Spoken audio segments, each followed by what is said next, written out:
বাধ্য হয়ে পত্রিকা প্রকাশ না করে সাংবাদিকতা আমাদের অফিসের কাজ অসমাপ্ত রেখে তারা চলে যান এবং গত ২৭ বছরের প্রথম আলো প্রতিষ্ঠার পরেই প্রথম আজকে আমাদের পত্রিকা প্রকাশিত হয়নি এবং আমাদের অনলাইনও বন্ধ আছে কাল রাত থেকে।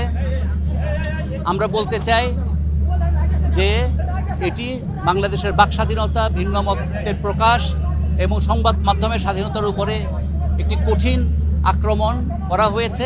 একই সঙ্গে শুধু এটা প্রথম আলোর উপরে আক্রমণ নয়, একই সঙ্গে আমরা জানি ডেইলি স্টারের উপর আক্রমণ হয়েছে।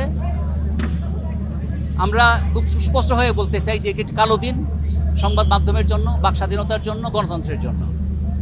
আমাদের বিশ্বাস করার যুক্তিসঙ্গত কারণ আছে যে আগামী নির্বাচনকে পথভ্রষ্ট করার জন্য এবং বাংলাদেশের ভাবমূর্তি, বাংলাদেশ সরকারের ভাবমূর্তি আন্তর্জাতিকভাবে এটাকে নেতিবাচক করে তোলার জন্য, ভাবমূর্তি ক্ষতিগ্রস্ত করার জন্য এই ঘটনাটি ঘটানো হয়েছে।